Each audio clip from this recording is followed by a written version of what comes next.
Okay, so good day, everyone, and welcome to the Women in Data Science Trinidad and Tobago workshop series.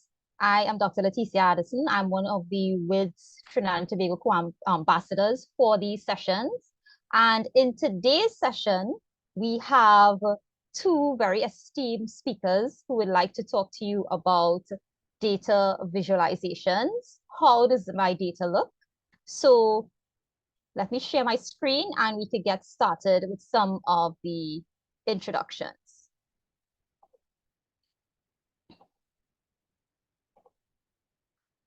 Can everyone see my screen? Yeah? Yep. Okay, excellent. So just to remind persons who are now joining us for the first time, WiDS is part of a global network, a worldwide organization which originated at Stanford University. And we seek to elevate women in data science, celebrate, inspire, educate, and support through various means, including conferences, Datathon challenges, podcasts, next generation workshops for high school students, and of course, upskill workshops as well.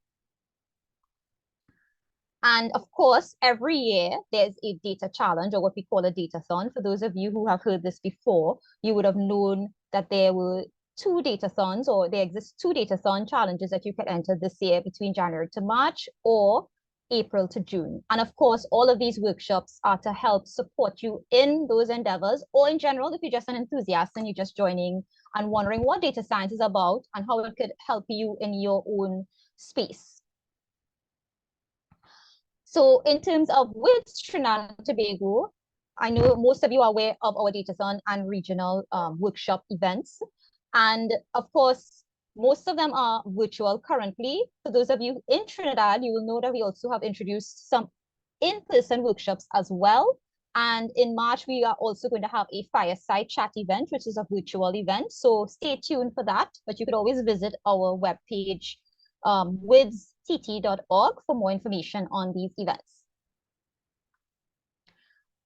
And as usual, every week we like to do an icebreaker about the data science background in the room, because we know there are also new persons joining us. So I'm just going to launch this poll so that you can fill out the poll and let us know.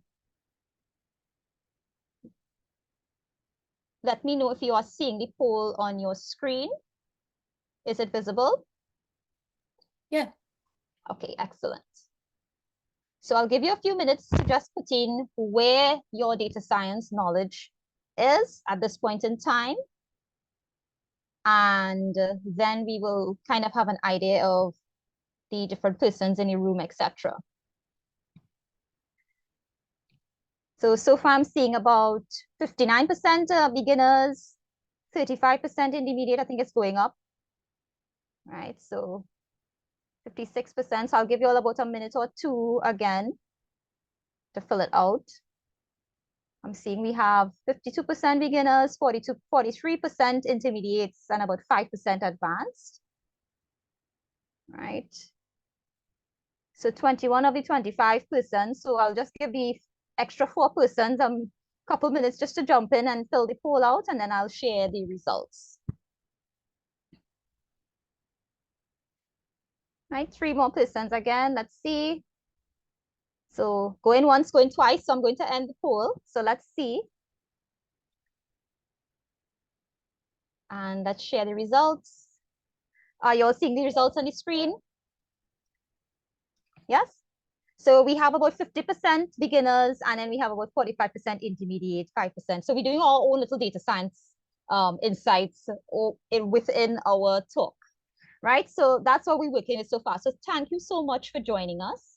And I will stop sharing, and then we can get straight into our session. So in today's session, of course, we're looking at data visualizations, and we have two really amazing experts in the field who have been working with visualizations in their own domains. In order of presentation, we have Ms. Gift Gigi Kenneth. She's an internal journalist at Absalon, Nigeria. And then we also have Ms. Gabrielle Acros. Gabrielle, I'm going to mess up your last name. I'm so sorry. Agropostia. I'm No, hoping you I did good. Great, Don't worry thank about you. it. I messed it up too, don't worry. She's a senior data scientist at LTK USA. So I'm going to give the floor to these wonderful ladies to introduce themselves and give you a bit of their background before they jump in. So ladies, take the floor. I'm going to stop sharing. All right. Gabby, would you like to go first, please? Sure. Hi everyone. So I go by Gabby. Don't worry about my last name. So it's long. I have a hard time with it too. So I work currently as a senior data scientist at a company called LTK.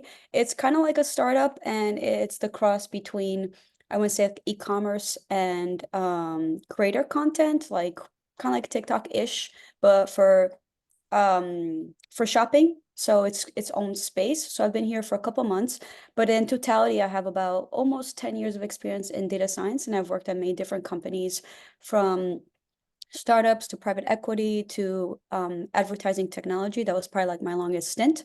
And I worked with a lot of different algorithms, natural language processing. I don't know everything because obviously technology is always evolving, but I've done quite a lot, so I have a lot of experience. I also teach at a ed tech startup called Cognitier. I've been doing it for about 5 years. We have quite a few seminars. They used to be in person before COVID. Now they're more virtual. So I teach anything from intro to data science, SQL, Python, advanced machine learning, and advanced SQL to business students. So I've been doing that for a little bit. They're all virtual. So I'm here to help you guys if you have any questions.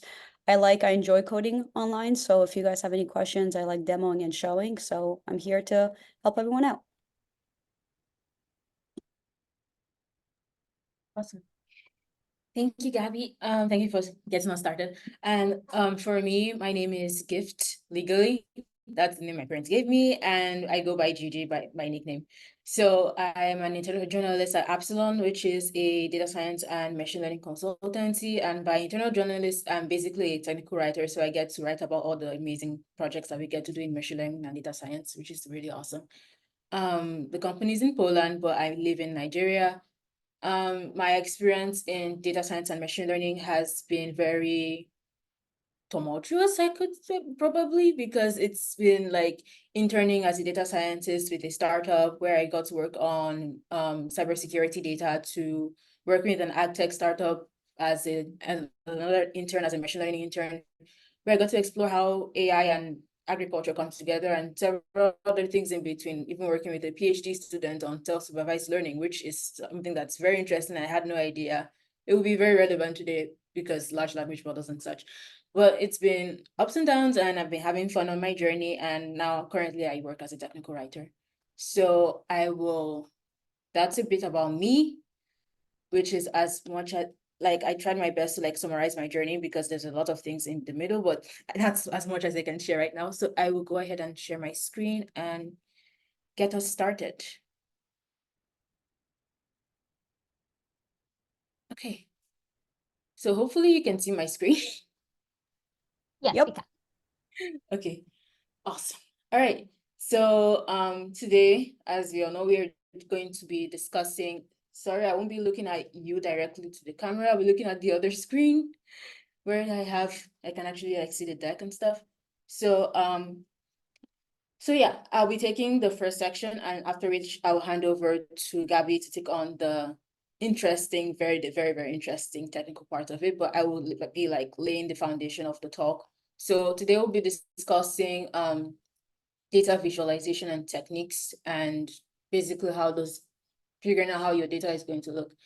So if I happen to be talking too fast, please let me know, because sometimes I do that especially when I'm nervous. So fingers crossed that you can actually like hear what I'm saying. So here are our objectives for this workshop. So hopefully by the end of this workshop, you'll be able to clean data for effective visualization, create visually compelling charts and graphs using our health-related data sets from the Datathon, and be able to select appropriate visualization methods to represent different data types. So here's a quick overview of what we'll be looking at for the next 30 or so-ish minutes, maybe 1 hour, who knows, we'll see. And so yeah, let's get things moving. So an introduction to data visualization. I think data visualization is something that we came across even before we thought, I think almost everyone has come across data visualization in some way because we all did like math and stuff. So we casually drew pie chart and everything, thinking nothing of it. And then coming into data science, it's like this big deal because it helps you create compelling narratives out of data. So I think it's an amazing process how you can take like charts and you can take like tables of data and then transform it into something important and relevant that other people can understand and take insights out of. So basically, I don't think anyone is particularly new to data visualization, but the actual process of doing it is very, very interesting. And there are some best practices attached to that. So we'll be discussing those going forward. So the importance of data visualization, it helps us transform complex numbers and stats into visual representations such as charts and graphs and maps that are more useful to us than they would be in the tabular format. Then it enhances pattern recognition so we can see patterns, especially that they happen over time, maybe like how the weather has been fluctuating. Sometimes it's little things like observing your sleep patterns as well, little things like that. So, and also it supports with informed decision making, and it's helpful when creating narratives around data. So here are some key principles of effective visualizations. So basically it's 4 things: clarity, accuracy, simplicity, and storytelling. And of course, remember to keep everything simple and straightforward. So in terms of clarity, your visualization should be easy to understand and uncluttered. So any random person seeing it can understand what you're trying to communicate. It should be accurate. So you try your best to avoid creating misrepresentations or distortions when presenting your data. Then it should be simple. Try to avoid unnecessary complexities because sometimes the people you're presenting to, you also have to understand your audience and who you're presenting to because they might not care about the nitty-gritty. Sometimes they just want to like know, okay, this is the data. So what can we get out of it and what can we do with it moving forward? And also storytelling. This is something I'm also learning myself because storytelling is such a powerful thing to do, especially with data, because you can create this narrative of how things have been working in the past and how they could be improved going forward. So it's important to, when you look at your data sets and then try to create visualization out of them, try to turn it into something that's interesting and people want to learn more about. So next is choosing the right visualization for your data. So you need to consider your objective. Why are you working on this? What are you trying to achieve with your visualizations? What are you trying to communicate? You have to clarify your goals so people can also see those goals, why they go through what you're sharing with them. And you also have to understand what your audience will probably be looking for as you're communicating with your data, your visualizations. And then you have to consider the data type because the data types you have also determine the kind of visualizations you're going to use and how effective those will be. So if it's quantitative or qualitative, there are different visualizations for these types of data, and then you have to pick the right one so it's properly displayed. Also, as I said several times, audience, you need to understand your audience level of expertise and what they're familiar with. So you don't bombard someone who, let's say, is on the business team with technical jargon that they're not particularly interested in. So types of visualization and when to use them. So I'll quickly go through a couple popular visualization, like charts and graphs that, of course, we'll see with Gabby's presentation as well. So I'm just like laying the groundwork a little bit for people who may or may not understand some of these things, because sometimes even myself, when I saw a box plot for the first time, I was very confused on what that was. So okay, so going next thing, bar charts. So bar charts are like the most popular type of data visualization. I think almost everybody has used this. Even as a student in primary school, I did play around with bar charts, so that was fun. And getting to do that now as an adult is very, very interesting. So they are ideal for categorical data and showing distribution of a single variable. So we have like the vertical and horizontal bars, and they represent different categories of values. So I don't think I can talk much about this. So I was able to pick this temperature change graph from Wikimedia Commons. It's about temperature change in Trinidad and Tobago. So it's nice seeing how things have been changing for the past 100 years or so. It's cool. So histograms. So histograms are quite similar to bar charts, and they're used for showing the distribution of numerical data. We'll also be seeing that in the notebook. So each bar in a histogram represents the frequency of our data points within a specific range. They're valuable, especially when you're trying to find underlying patterns and identify anomalies in your data sets. So line charts, I think line charts are almost my favorite because they're useful for time series analysis.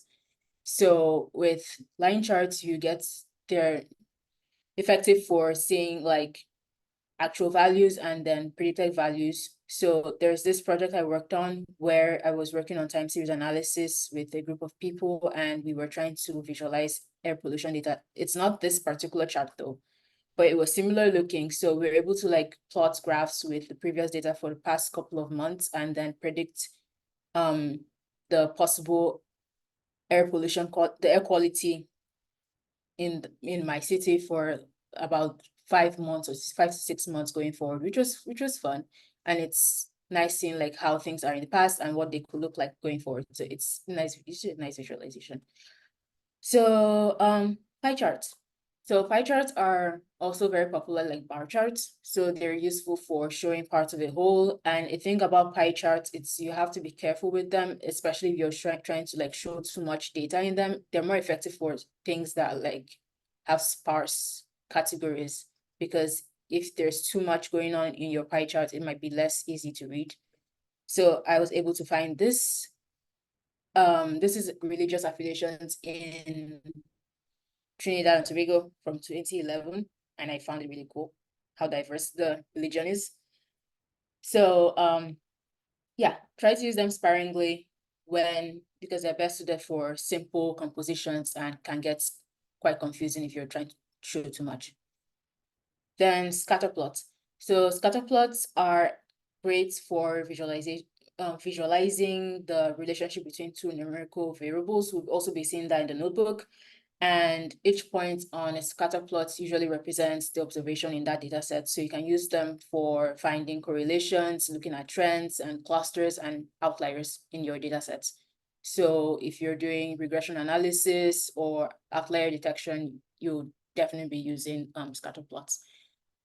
Okay, so next, heat maps. Heat maps are color gradients. They are useful for representing data values in a matrix, but there are different kinds of heat maps. So I think the most popular one is the exceptions one, because you see that a lot, especially when you're like trying to visualize data sets and find correlations and things like that. So you find mostly exceptions and also tables.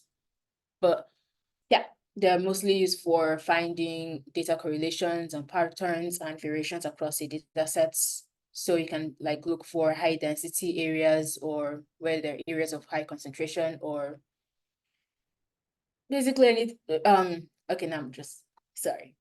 So they're mostly using like for web analytics and looking at genetic data sets and finance data sets.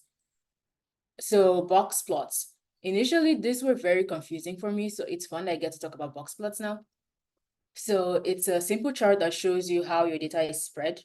So you can think of it as a picture of where your data is high and low, where the high points and the low points are. And then in the middle, there's like a middle line that shows you where the median is. And then outside of the box plot, you have the outliers. So it's easy to visualize where your outliers are, and then basically the quartiles of your data sets. I think Gabby would be in a better position to explain this because she's more the math and stats person. So I'm more of a biochemistry person. So it's fun getting to use box plots. Next is map visualizations. These are also my favorite because I like to see how it's kind of like the heat maps we were talking about earlier sometimes. So they're effective for representing large data sets with color-coded cells. and they're used for showing patterns, concentrations, and variations in your data across maybe by country or by states or whatever location you're trying to use to visualize the density of a certain data. Then we have tree maps. So tree maps are suitable for hierarchical data representation. So they're usually like these boxes that show the distribution of your data, and then sometimes if the data is more dense, it's a bigger box, and then basically it's useful for showing display the proportions within your data. So that's all for our different kinds of visualizations. I try to cover the popular ones, especially the ones that will be seen in the notebook, but there are other ones like the violin plot and several others. So those are easy to find online if you'd like to read more about them.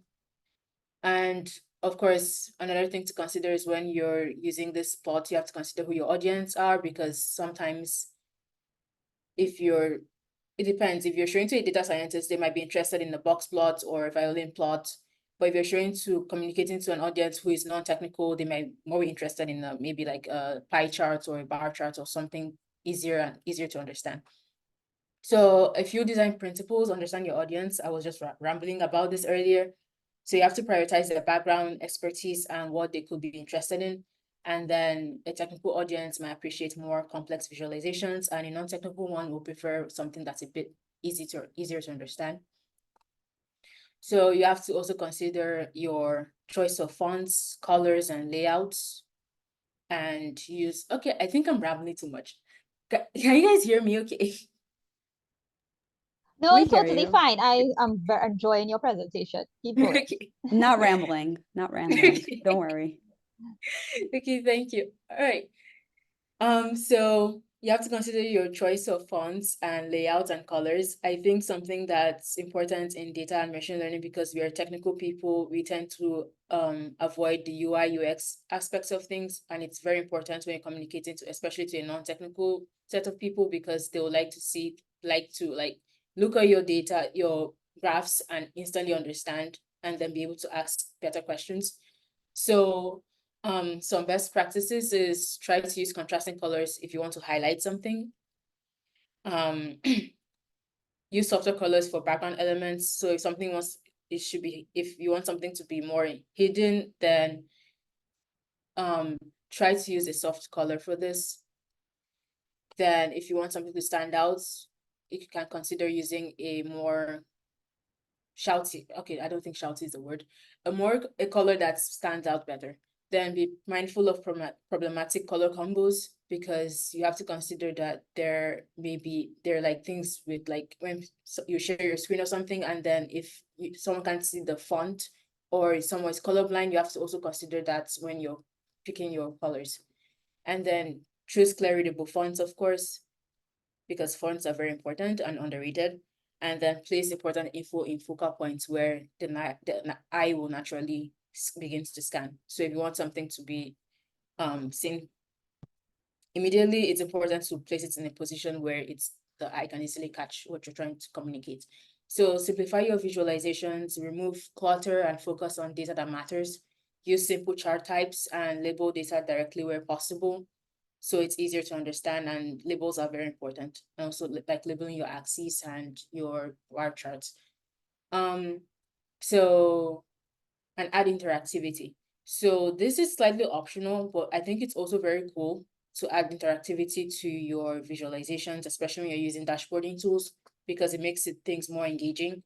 So you can try allowing your users to click on elements, enable filters, so they can filter through maybe like dates or regions or something.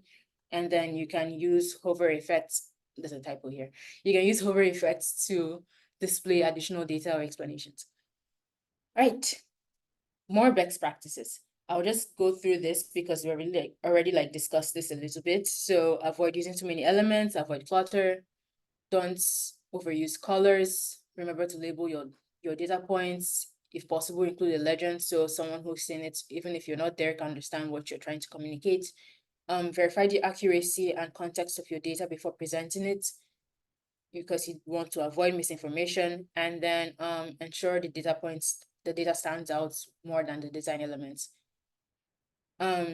And of course, I think it's important to ask for feedback. So someone random who's, I think, like, for example, someone who is seeing your data set for the first time, you can show it to a team member to like go through your dashboard or something and then get feedback from them, because it's important that someone seeing your graphs and plots understand what you're trying to pass across.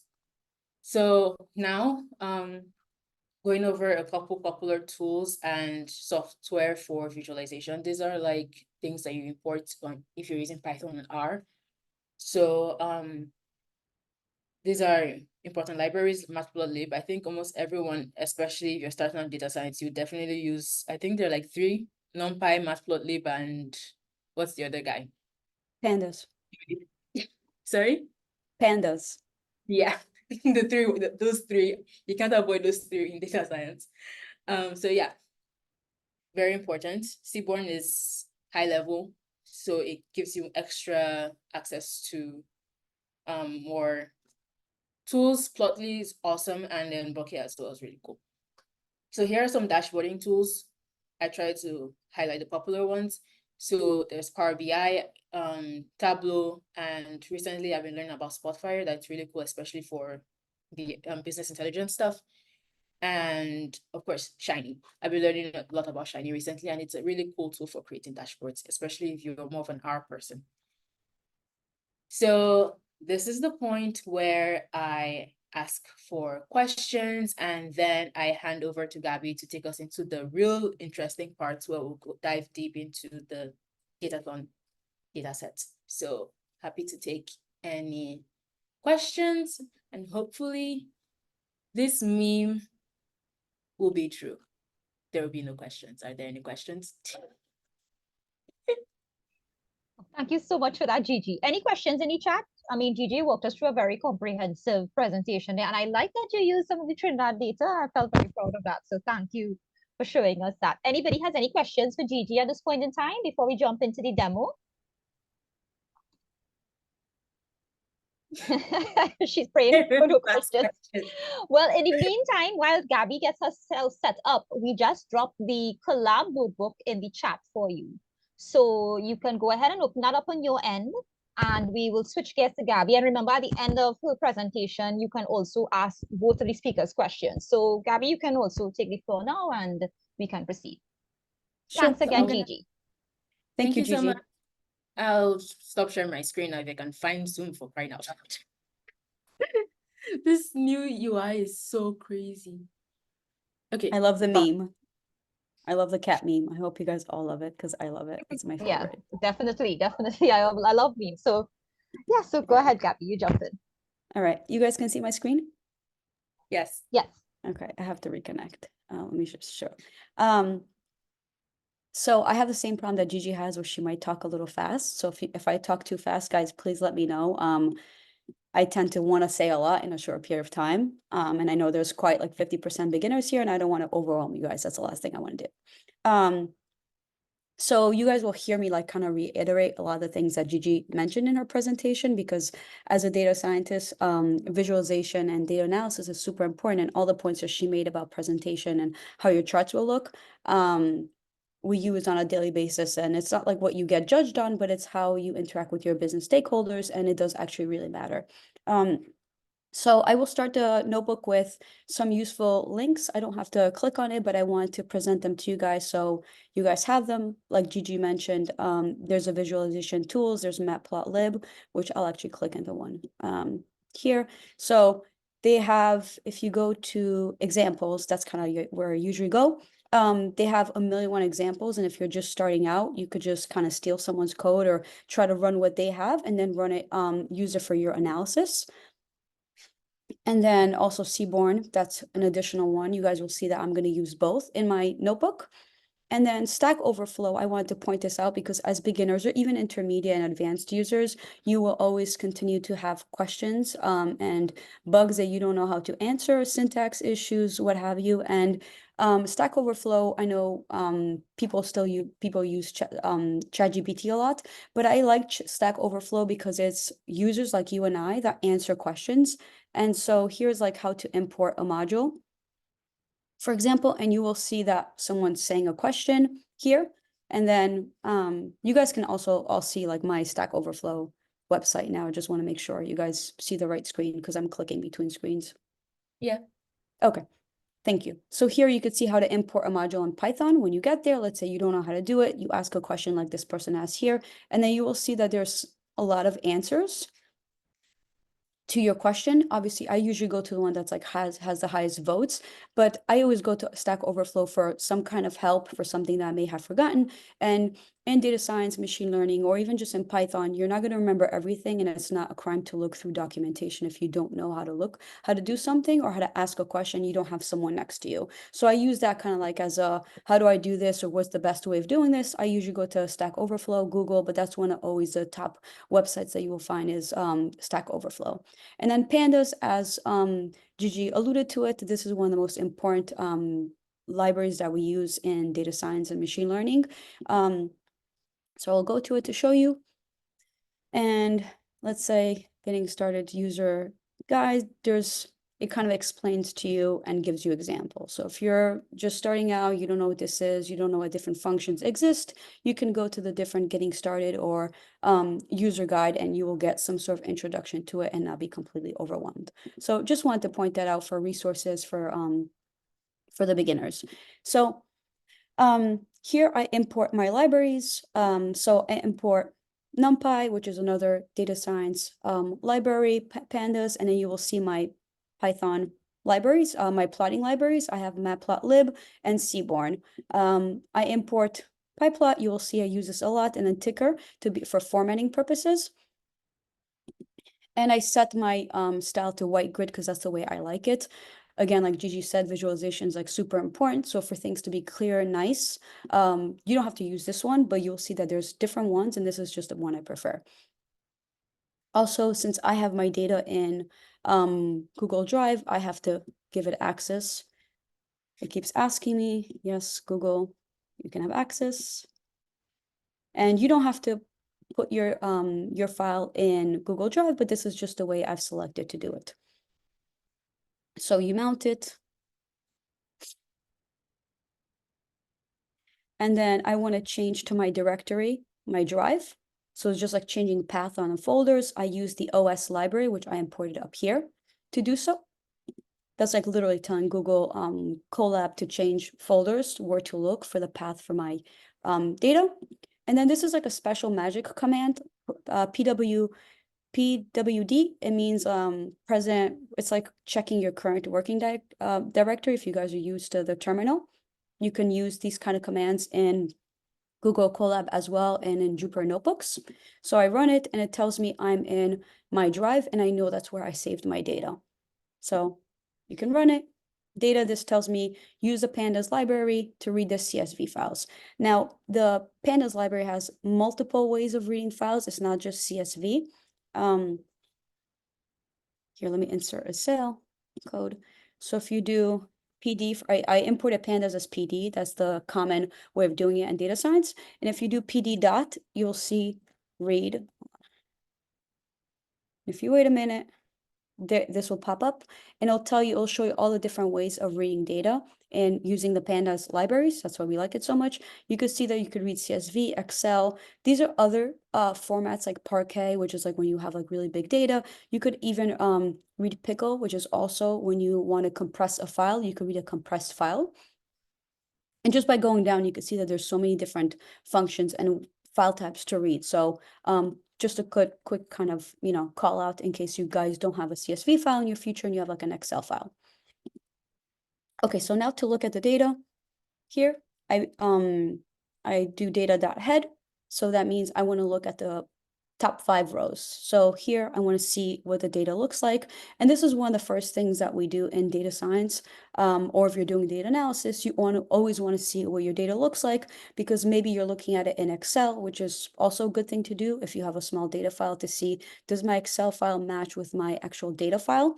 And you will see, you have to kind of get accustomed to the data that you're looking at, and you want to make sure that you read in the correct columns, for example, and that there's maybe not missing values and so on. So it's always a good practice to do this data.head, and you will see me do it quite often because that's something I do in my daily practice.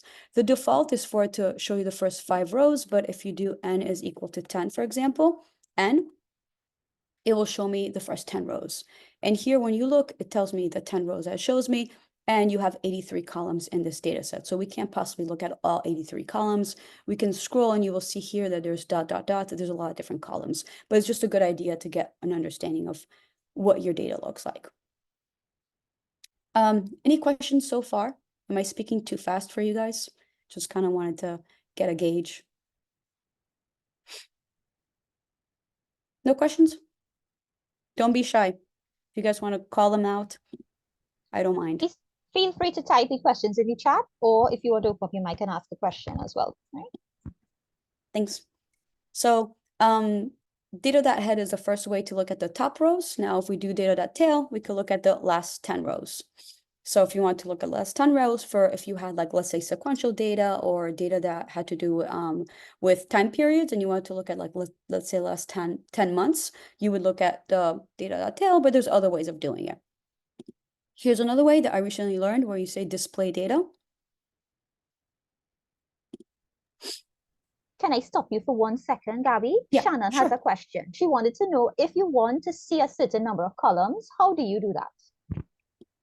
Sure. So here you could do, for example, let's say we do, I'm going to go back up here and I'm going to, how do you insert control?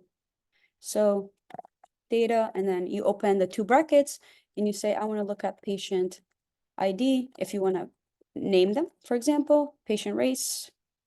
And you guys will see this below in the notebook also, where I select certain columns, patient race, and let's say payer type. I want to see the first 3. This is one way of doing it when you know the column names. And you'll see that there's 2 sets of brackets here. If you only do 1, you will get an error. So I want to show you guys this. So if you do get an error and you're like, well, she showed it this way, I don't know why it's not working. Don't be scared. It will tell you key error, which means it's not finding these keys, these column names. So patient ID, patient race, patient type, you're like, I know they're here, I see them. So that's because you only have 1 set of brackets. So you need 2 of them. And that's how you select rows. If you want to do another way, like let's say the first 10 rows, this gives you the first 10 rows. So this is 1 set of brackets, and you're saying from row 0 to row 9. It's not inclusive when you do indexing in this way, but this is to select the first 10 rows, for example. So we saw the data.tail. Display data is another way to look at the data, which basically tells you all the data. And then if we want to see different statistics in the data, there's a function called describe function. And here, if you hover it in Google Colab, you could see that it gives me some information, which I actually really like this about Google Colab, and Jupyter Notebook does something similar, where it gives you information about the function you're going to use. So how else are you supposed to learn without looking at it, right? So here, the definition of describe will give you percentiles. You have the option to input these parameters, like the percentiles that you want, what to include, what to exclude, and then datetime is numeric. And then if you go down a little bit, it will tell you that the percentiles is supposed to be a list-like of numbers. And it tells you that the default is, it will show you the 25th percentile, the 50th, and the 75th, which returns these percentiles. And it will give you information about the other parameters and what else you can insert into the function. So one way of learning functions and learning how to code in Python and any data science and machine learning algorithms is to do this. You don't have to do it this way. For example, with describe, you could also do help data.describe, and the help function will come up. It's just a way of wrapping the function, and df.describe, and it tells you, again, the same percentages. So it gives you the help that you want if you don't feel like going outside of the notebook that you're in to look through the pandas help, because this is a pandas function on a data frame. So this is another way to get information about it, or to just Google it, or maybe ask ChatGPT. I don't use ChatGPT as much. That's why you probably won't see me talking about it too much, but I know that, like, nowadays, a lot of people do use it.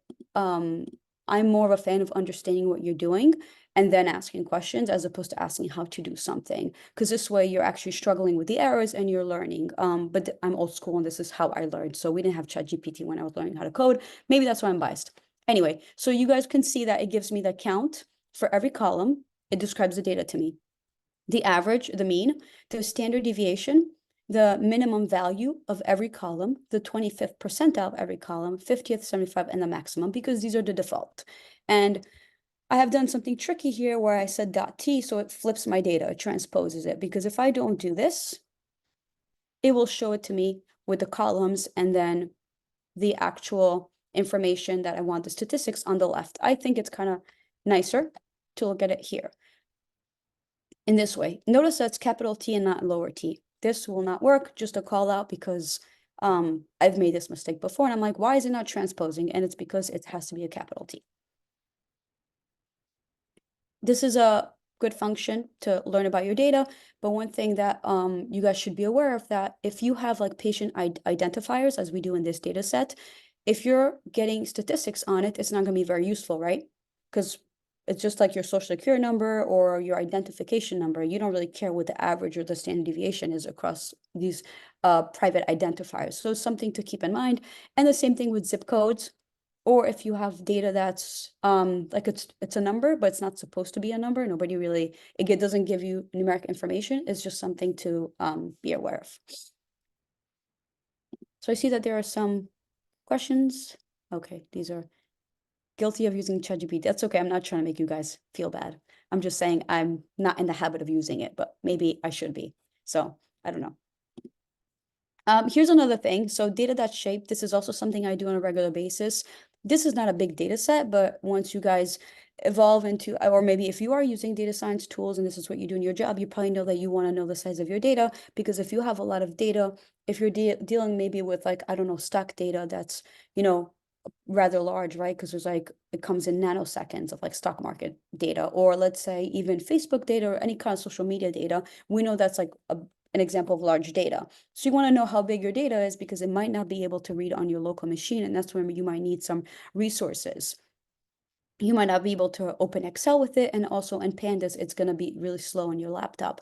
So it's something to be aware of. So you also kind of want to have an idea like, well, this is 27,000 rows. It's not a big deal, and we have 83 columns.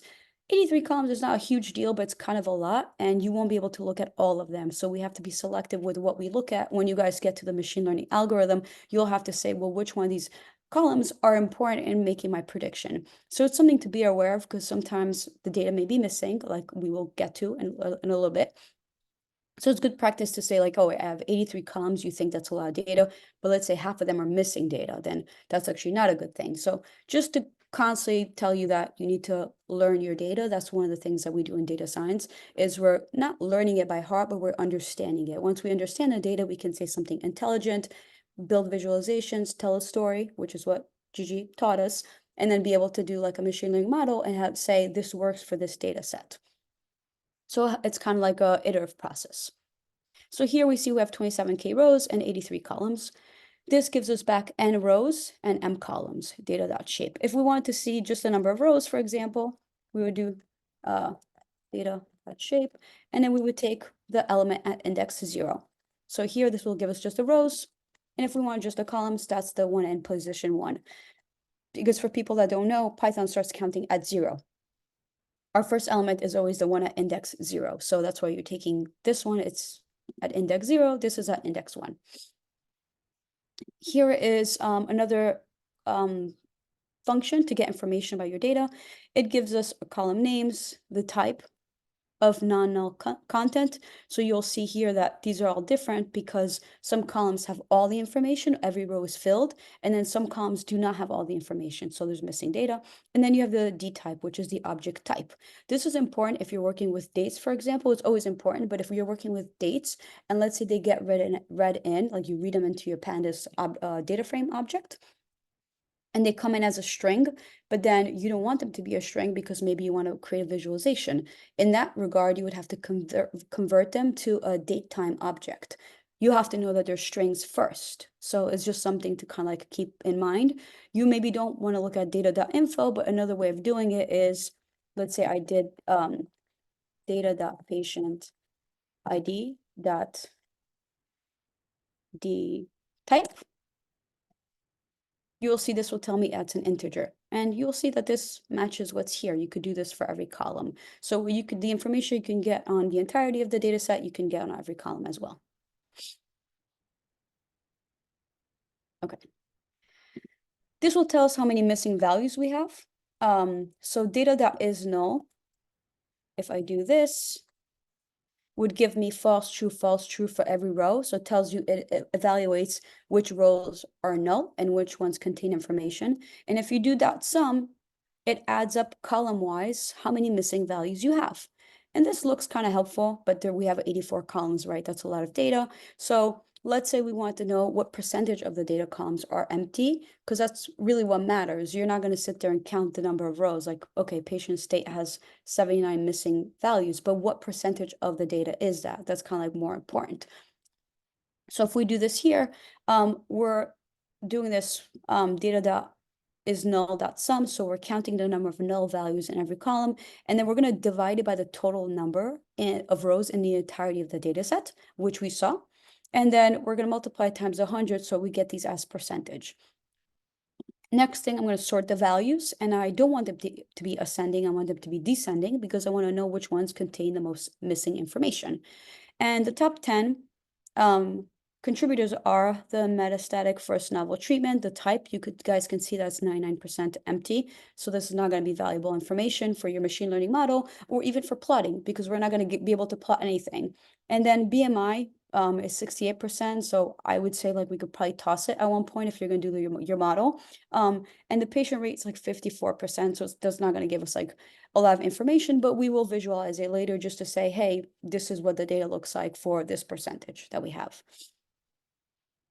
Next, I would like to move into the visualization part. This is kind of like the first part that you do before you jump into the visualization to see what data types you have, how many rows, columns, what's missing. You don't plot before you look at these things, because let's say I would have plotted these two columns, I wouldn't have come out with anything. So it's important to know what you're looking at before you actually start the visualization.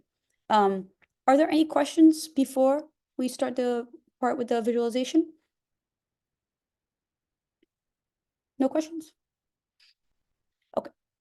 So another thing I wanted to look at, since this data set is for cancer, I want to see if there was the distribution of patient genders.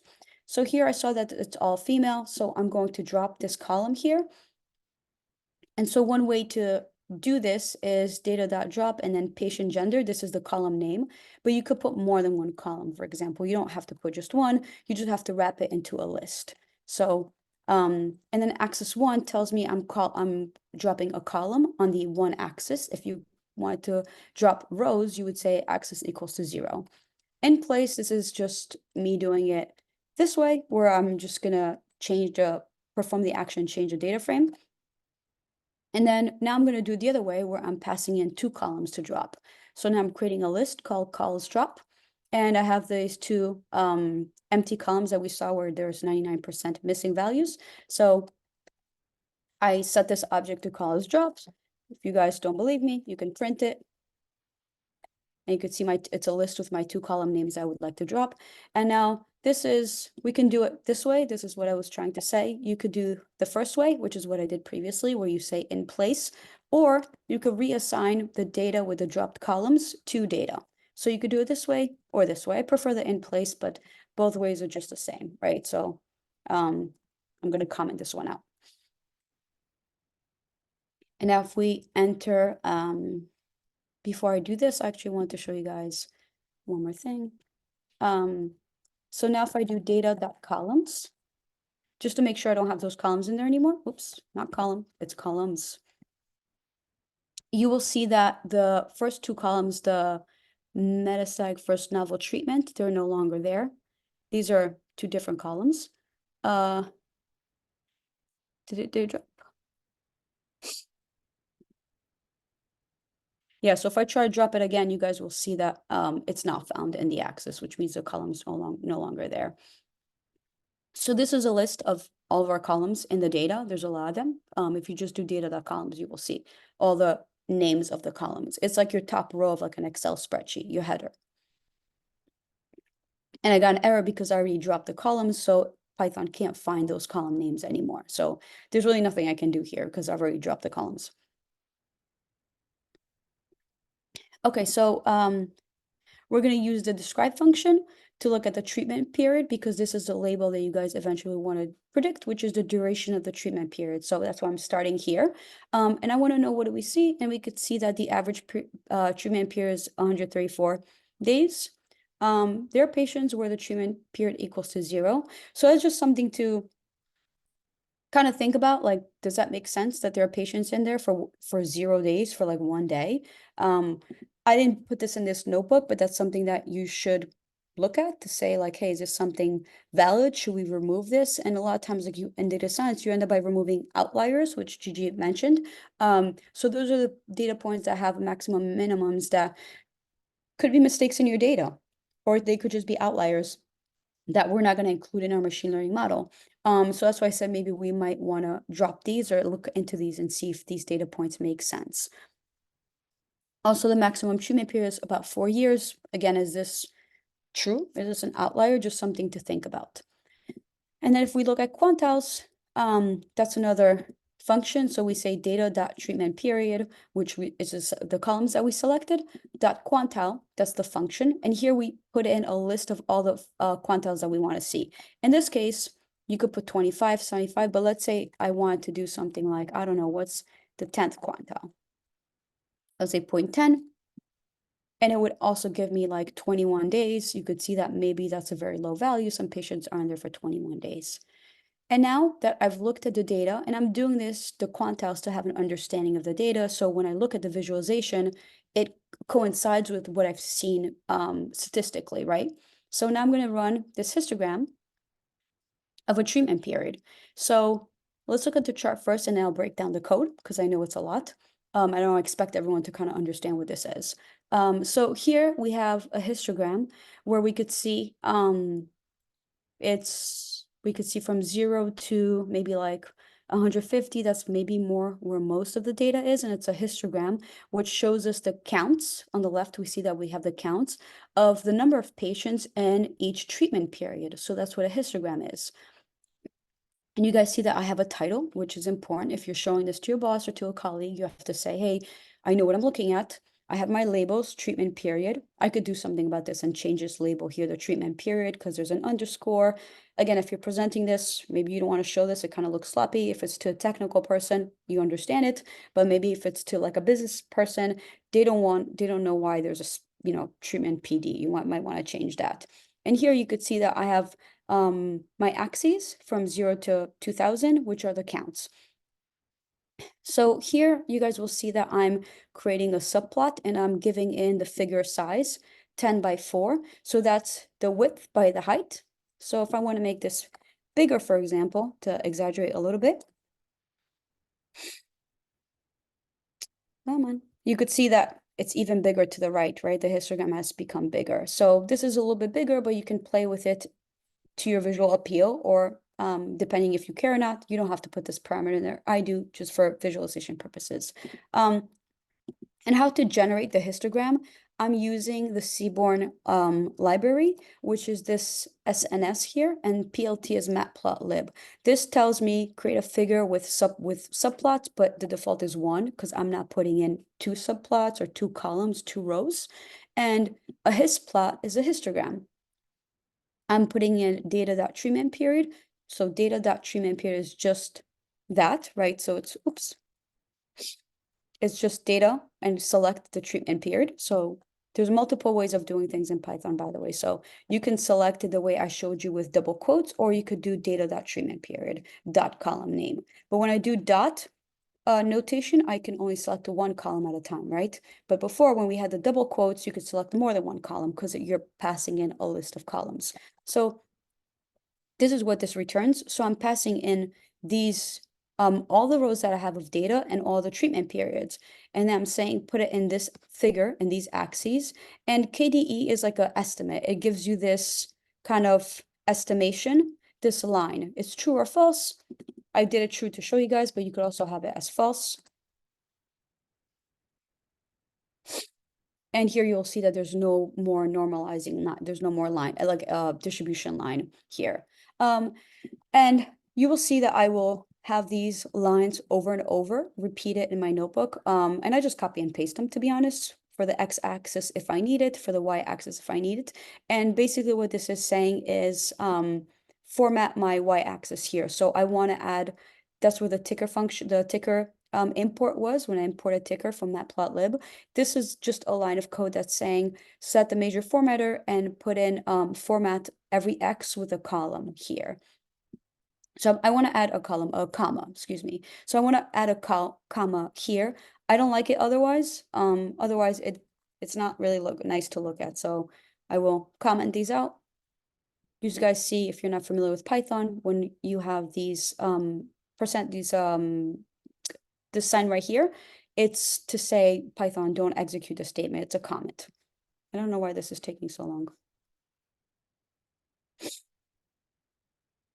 This really shouldn't take so long.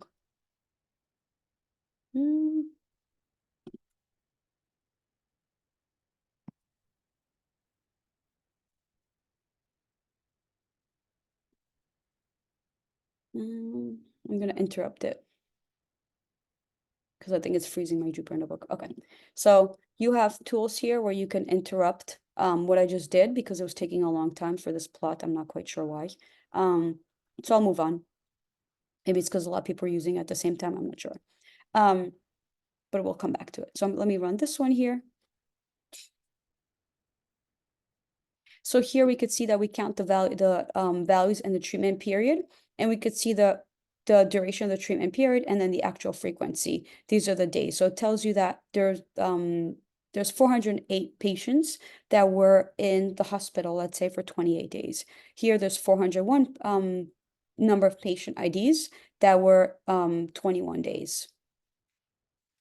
Okay, yeah, I don't know what happened here. So now we can see that it's back. So this gives us the count. And when we saw the chart, let me try to rerun it. Maybe make it a little bit smaller.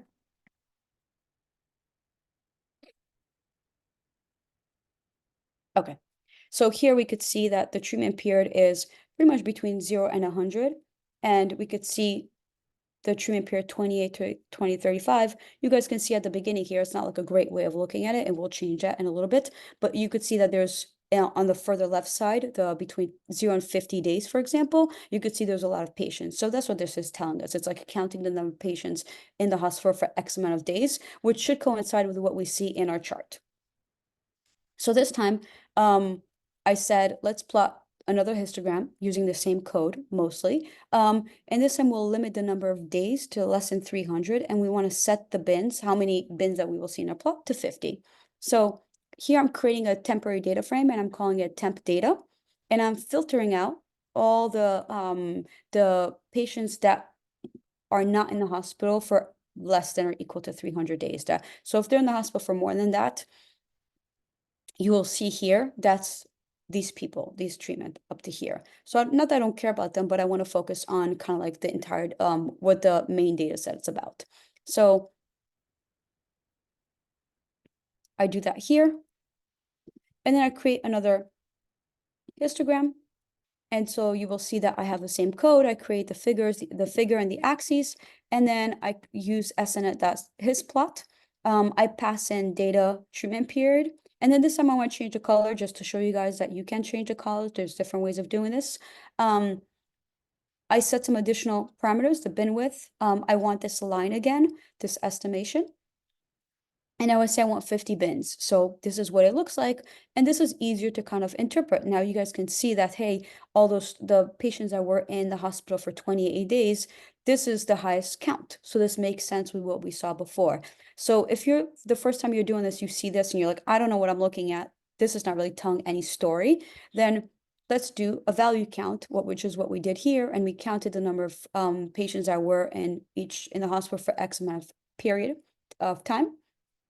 And then you see that most of them are at least 70 days. So I can even reduce this from 300 to 70, but I want to get from here to here and to actually be able to look at the data and say, hey, this is actually what we're seeing. And if we were to show this to someone, you could see that less than 50 days, we have a lot of patients that are in the hospital for less than 50 days. Any questions on that? No? So I know we looked at BMI and we said there's not a lot of data in the world. There's a lot of missing data, but I still want to take a look at it. So let's look at the top 20 BMIs. You guys will see that I'm doing this value counts here, which means count the number of values at each BMI in the data. And then I'm resetting the index so that I can have this as a column. So I'm going to run this. And I actually want to break this down. So if I don't do this, this is what value counts gives me. So it gives me the same thing, right? This is the BMI on the left, and these are the frequency at each BMI. But this is kind of harder to look at. It's a series in pandas, it's not a data frame. So once I reset the index, then now it looks more like a data frame. You could see it's got the two columns. And now here, I'm renaming the columns. So I'm saying I want to call this BMI and frequency for you guys to be able to understand, but also for me when I'm going to plot this later to be able to use it in a digestible form. And here I'm looking at the top 20. So you could see the largest BMIs, the BMIs with the largest frequency. And now we could do another histogram for the BMIs. Again, similar code. This time I'm setting bins to 25, and you can see the majority of patients have BMIs between a little bit higher than 20 and 40. So if you were really looking into this to see as if BMI, high BMI is correlated with being in the hospital for a long time, maybe you have other underlying issues. And if we had all the data, then I would say maybe this is something interesting to further explore. Next, we have patient race. So again, here, I'm going to run this cell and then break it down. So this is doing the same thing I was doing before, where I'm counting the number of patients in each race category. And then I want to get the percentage here. So I'm going to take each count for each race, and then I'm going to divide it by the total number of rows, multiply by 100, so I get it in a nice percentage format. And now here I'm going to use the pandas concat function, which does exactly what it sounds like. It concatenates two series together, or two data frames together. Axis equals 1 means it attaches them column-based and not row-based. So if we look at patient counts, this is what it looks like. I actually ended by renaming the columns, so it makes sense to know what we're looking at. And you will see that it gives me a count of all the patients in each race, and then the percentage of total. Again, we had seen that patient race is not something that's fully filled out in our data set, but it would be something nonetheless to explore and to be interesting. Are patients staying in the hospital longer or not based on their race? But we could see here the distribution of the different counts of race. So Gigi has said her favorite plot was the bar chart, or that she uses it a lot, and that we do use it a lot. So I want to use it as well. It's an easy visualization tool to show the frequency by each race. So again, I'm creating my figure, my subplot, and this time I'm saying SNet stop bar plot. I like Seaborn a lot. I've gotten used to using it, but you could create a bar plot using matplotlib as well. This is just my preferred way of doing it. Just because there's a lot more parameters that you can use. So this is assigning my plot to a variable called G. And again, I'm stealing the same copy paste, the same code over and over to make sure that I have commas in my frequency. That's my OCD, having commas and making it look nice. And then I'm going to set a title just to say, hey, you're looking at the counts of patients by race. This took me a while to find. I think I found it in Stack Overflow, not for this purposes, but for one of my previous projects, where I had shown a bar chart to my boss, and he was like, well, what percentage is that? Or it needed to be a certain percentage, and I want to show it visually. So one way of annotating your bar chart for each corresponding with its percentage, you'll see that the white is 22%, black is 8%, Hispanic is 5.9. So here you'll see that these are corresponding based on my data. So this is looping through my data frame here and annotating each one in my plot called g.text, and I'm saying the row name, the percent total, that's the column that I'm selecting what to annotate.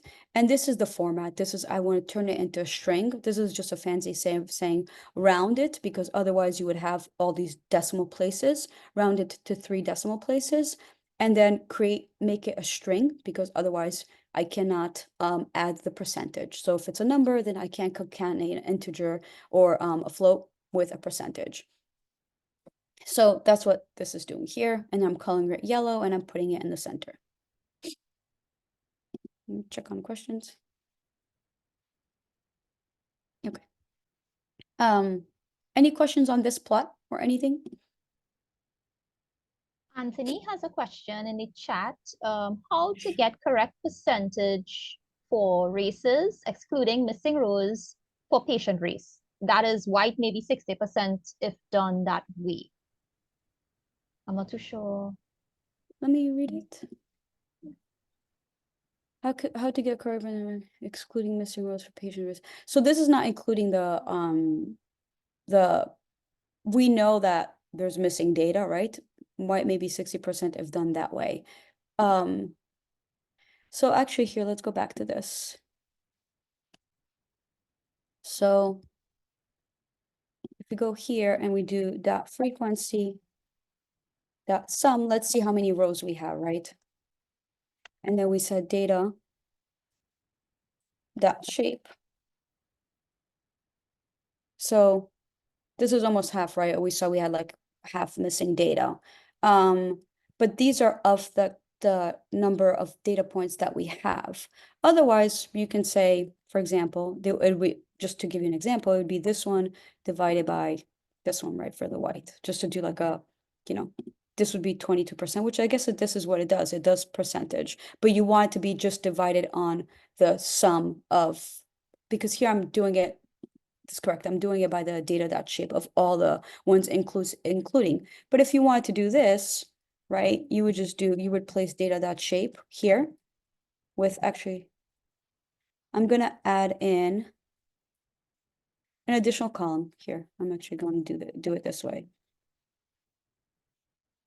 Assign is to add a additional column, and I'm going to say this percent rows, and this is just to say the percentage of the rows that have data, so non-nulls, right? Percent of rows is equal to, this is my column of my name, so this dot frequency divided by the sum. Let's see, dot sum. Let's see if this works. Times 100.0. Oopsies. There you go. Let's do it this way. So that frequency divided by, I just want to add them. So this gives me the percentage of, so 6,156 divided by the total number of patients that actually have a race. So divided by 1,200, as opposed to the way I did it here, which is I divided by a total number of rows. So maybe you're probably more correct in the way you're doing it. I'm doing it divided by all the data rows in the actual data population, because this is the percentage don't add up to 100. Now they would, right? So you could do it this way. You're going to assign a new column and you're going to say new percentage is equal to this. And now you could see that you have your new percentage. And to actually change this data frame, you have to assign it to this percentage. And now, if I look at it here, once again, to make sure it works. So now you can see that the percentages have changed. I actually should do by 100. So we're looking at apples to apples. Oops. So now we could see that it's actually 50% of the values that are filled in. So no problem. I appreciate the question. I probably should have done it this way as opposed to doing it the way that I did it before. This makes more sense than doing it and looking at missing values. So thank you. So now if we want to do this, let's change the plots. We're going to do it, we might as well do all of it, right? So race frequency, So now I just have to change this row right here, because my percentage of total is not the figure that I want. I want the new percentage. And so now this, no, why isn't it working? New row, new percentage. Oh, that's why. So now you could see that I've had to replace this in the actual number, like where I want to put it. This is like the X and the Y location. And this is also the value that I'm filling in. So I have to change it in 2 different places. So now you have it. Great question. I appreciate it. So on to box plots, which are Gigi's favorite. I misspoke when I talked about the bar plots. So this is a box plot which shows you the distribution of treatment periods and patient race. We could see that on each axis we have the different patient races, and on the y-axis we have the treatment period. Oh, I didn't do my OCD. So you guys see here that if I don't have this one, the get y-axis, this is how Matplotlib and Seaborn by default give you the axis labels. And I just don't like looking at it like that, especially if I have large numbers. I really just don't like it. So I'm going to add it. And so here we could see that this box will show you the distribution of the treatment period so we can compare the races. It's kind of hard to see. It's maybe not the best plot to be able to look at the median because that's what this line is here. So we have our first quartile, which is from 25% percentile, 50th, and then the 75th. And then as we had talked about, these are the minimum values, so they're all the same for the treatment period. And then the maximum, you guys can see that the maximum number of days that a patient stays, this line right here, changes by race. And then interestingly, the outliers, the distribution, you will see the concentration of outliers is quite different by race. You'll see like the whites, they're like darker here. And then you could see like the Hispanic, there's not as many. And that obviously has to do with the number of patients represented in each by each race. So we saw that the white patients are about 50% of the data that we have available. So this is going to be skewed, obviously, depending on the type of data that you have. But it's a good way to look at the distribution of the data so you could see if these boxes were bigger, the treatment period, but you can see that the treatment period is below 200 days for like 75 or more percentile of each racial, patient, right? And then you have like just quite a lot of like outliers. And so now we're going to want to drop that BMI call, the patient race and BMI, because they have more than 50% of the data that's missing. And so if you were to build a model with this, you would have to do something about these missing values. Either you can impute them, you remove the rows if it's more than 50% of the data. And we also have a lot of additional columns that we can look at. So it's not like these 2 columns make up the entire data set, then you would have nothing to really work with. So we're going to drop them here. Now we want to make sure that these columns are removed. So I do this a lot, especially when I was first starting out. I do remove, I make sure, so I look at the column names. I'll do data.head if I kind of not forget what the data looks like, but I want to get like a refresher on like, okay, what am I really looking at? What else can I look at when I do this exploratory analysis? So now another interesting thing to look at is the patient ages. So here we're going to look at a histogram of the patient ages, and on the x-axis we have the age, and then on the y-axis we have the counts. We can see that the majority of our patients are between 50 and 70 years old. 50 to 70, that's where the majority of our patients are, and this shows us like a nice clear distribution of the patient ages. If you want to validate this and you're new at this and you're like, okay, this is a nice chart, but you can't really tell a story about it. I know that there's between 50 and 70, but that's also because I looked at this graph and I also did this where I count the number of values in each patient age and each group. And then I sort the values to see the top 15 to say, to see what the patient age is. And you could see that they're all between 50 and 60. So now that you kind of see the table format of this, you go back to your chart and you're like, this is actually true. Most of the patients are between 50, 60, and 70. You also want to look at the quantiles for the patient age. So again, this will give you the ones that I put in, like the 90th is 77 age, and then you even have one patient at 91-year-old, who's 91-year-old. So to change plots, now we're going to do a scatter plot. It's another kind of plot. It's going to show us the patient age and the treatment period. So in this chart, the x-axis is the patient age, and then on the y, you have again the treatment period. You can do it the other way, by the way. I just prefer to look at it this way, and I'm going to show you why. So X doesn't always have to be, like Y doesn't always have to be the treatment period, but I feel like it's kind of weird if you do it the other way. So if you guys take a visual of like what this looks like, you could see that the only thing that you see here is like the outliers, right? Like here you see that there's no patients between like, I don't know, 79, and then, but there are patients that are older, like 81, 82, 83, and even like that patient that was 91, we see him or her, it's not him. And then we see that it's all centered, the treatment period, like there's no real shape here. Like you can't really say, well, if they're younger, maybe like you could say between 20 and 30, they stay in the hospital like less than or equal to 800 days. But then after 30, it's kind of all the same. There's no real indicator here. But I did want to show you guys this, where if you flip the data, you can do it this way as well. So now we're flipping the axes.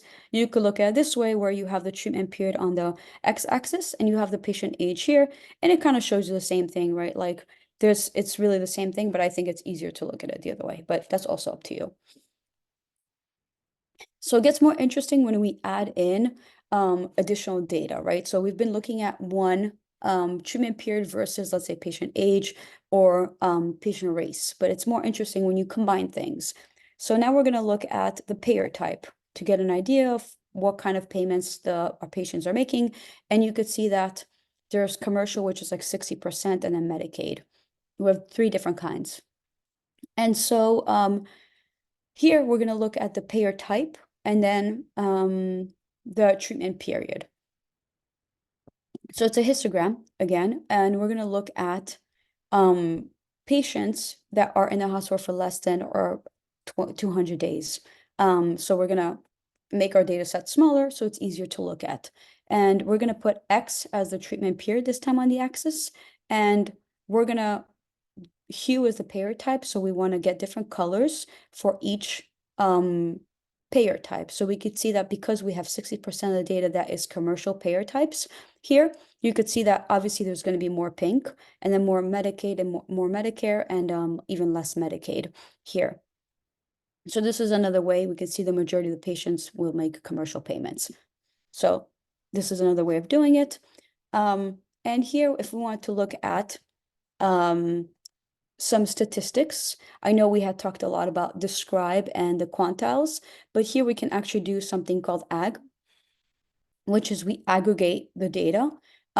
We use a group by, so data group by payer type, and then we select the treatment period column, and we want to aggregate it such that we return the standard deviation, the mean, and the median to get an idea of, is there a difference in the treatment period and the duration of the treatment period based on the payer type here. So we can see here that the Medicare Advantage, the average duration, the mean duration is 165 days, versus you could see that the commercial is quite less, and so is Medicaid. Here we want to look at the treatment period by patient age and payer type. So this is interesting. We're going to do a scatter plot this time, and we're going to see the patient ages versus treatment period by insurance type. So payer type is like insurance type, how you're going to pay for your treatment.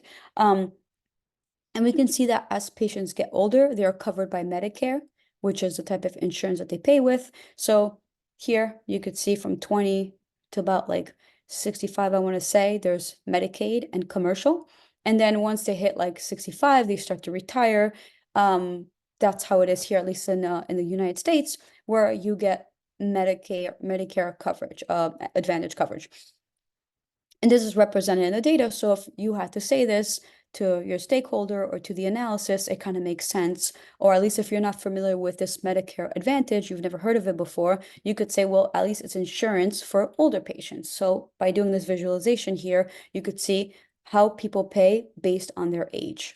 So commercials, when they're younger, they have commercial insurance. Your company may be paying for your insurance. And then as you get older, you have this Medicare Advantage, which is obvious here. So this is one way of doing it. Hue, so here we have our axis, which is the patient age. We have the treatment period on the left, which is, again, our duration in the hospital.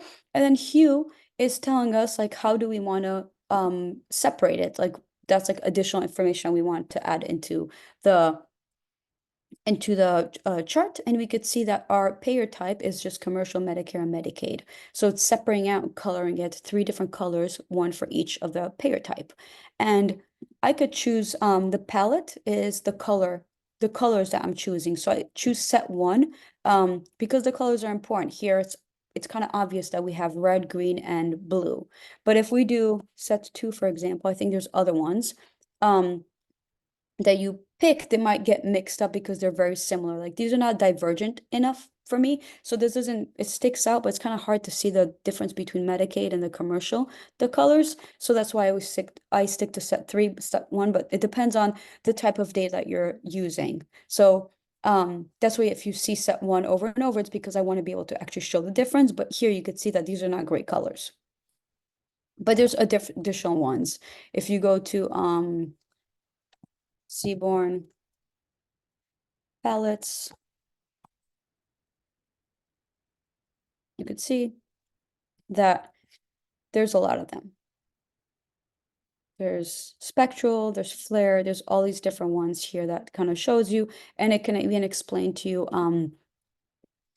if you guys want to look at the documentation, when you would use what color palette. So that goes back to like what Gigi was explaining about the colors matter, and it depends on the type of data that you have and what you're going to choose.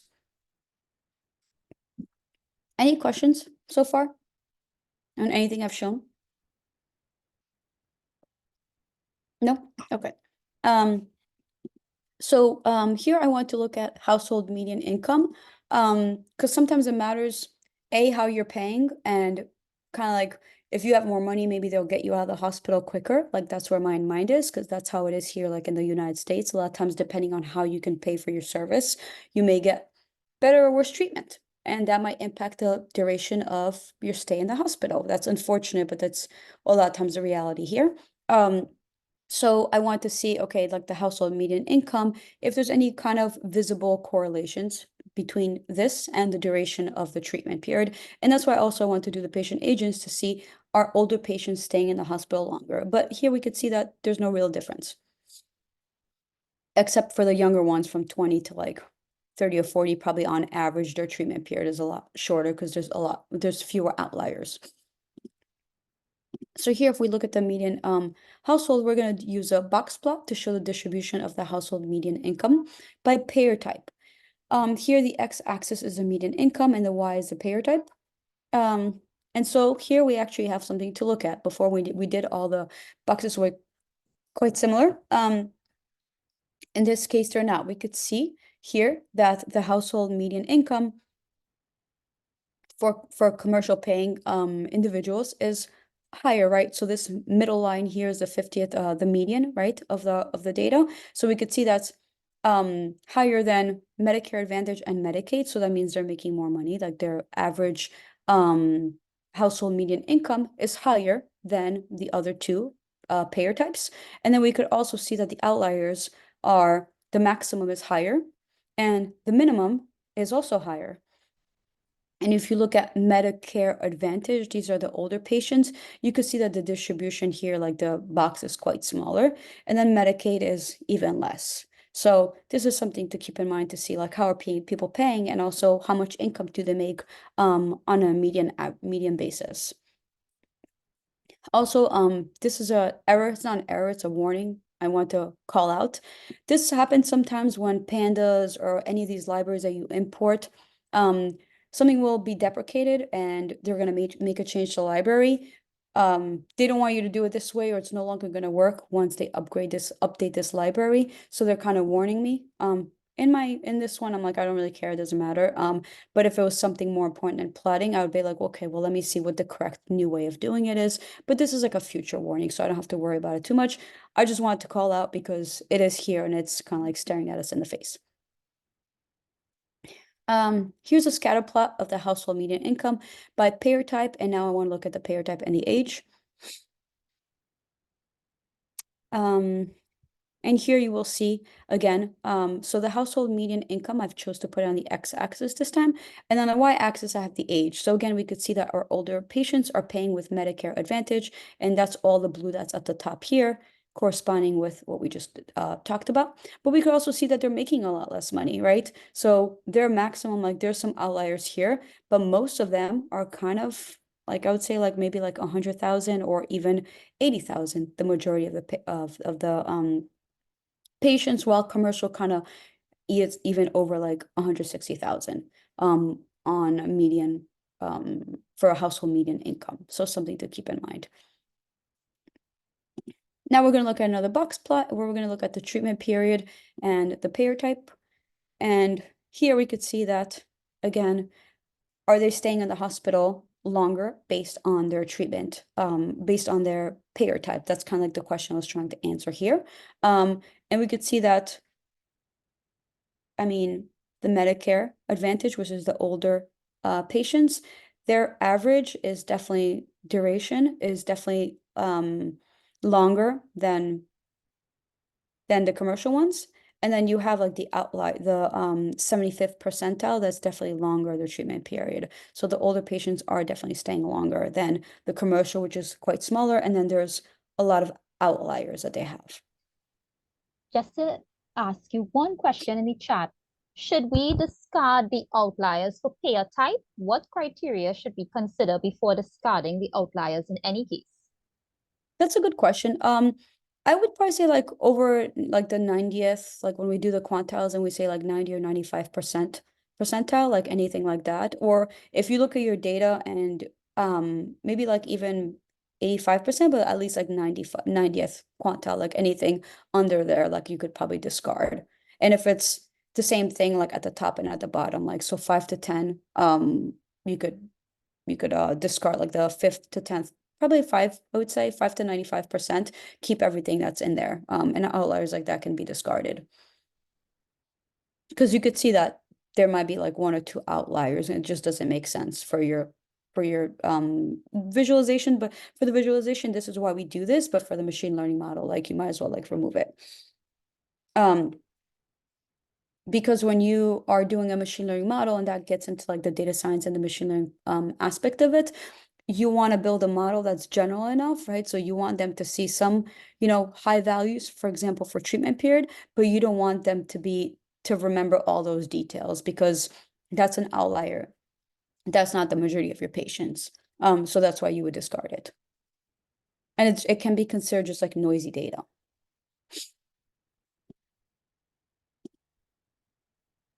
Any other questions on this? Okay. So I also want to look at region. I want to look at all the data, by the way. So I'm going like column by column, and I know we don't have a chance to look at all the data, and when I do this for my projects, I don't look at all the different columns. There are ones I just kind of like, okay, I don't have time to look at everything, but usually because now we have a lot of data that's numeric and there's some categorical, like that's why I looked at, or there's some like the ages, right? Like you want to see that's like informative because you might have a question about like, well, do they stay in the hospital?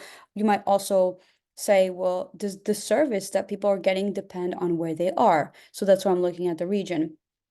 Does the amount of income that they have make sense? Does actually contribute to the service they will get, and also the payer type? But there's a lot of other information in this data set that we could get into, but I just tried to select like stuff that was interesting or that actually had information. So there's probably other columns I'm not going to have the chance to go through that have information that are useful, but these are kind of like the meaty ones that I want to like show you.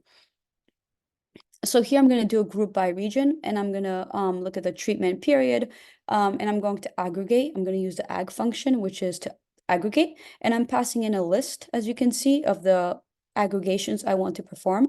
I want to count the number of patients in each region. I want to get the standard deviation to get an idea of how spread out the data is.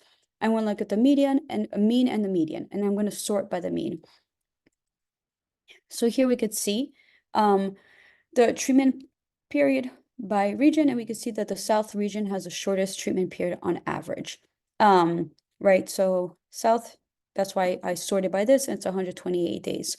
One thing I didn't get a chance to call out is that I've made comments for everything I've done here. And I try to do this even in my practice when I'm analyzing a data set.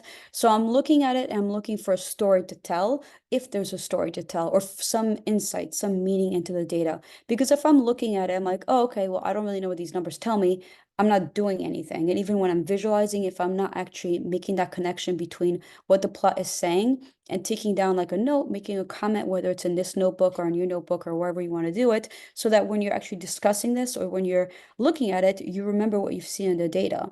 Or if you're building a presentation for this and saying, these are the findings in this data set, usually I just make comments, but you can have your way of doing it so that I can actually get insight into like what I'm looking at. Because if I'm looking at it, I'm not sorting. I'm like, well, what does this tell me? This tells me like the mean, and it's something to compare. The same thing with like the spread of the data. You could see that the standard deviation is kind of the same for all the groups. There's no big variance between them. Here in the counts, there's probably the fewer patients are in the Northeast. So it's good to kind of really look at what you're doing and also really make comments so that, you know, when I first looked at this, I made a pass at it and then I wrote down some stuff and I was like, well, this is something I want to discuss. So that's kind of like what I'm doing here, what I'm showing you, so that it's not just for me to remember when I'm explaining it to you, but it's also for you to have like a good practice when you do data science or data analysis and you share this with someone. You kind of learn about the data that way and then you remember what you've seen. So when I look at this data and then when I'm going to plot it, what I've seen in this tabular format makes sense with what I'm going to look at in the plot. And then I will be able to explain it when I'm looking at the plot and say, okay, this is what I've seen here. This is what I expect.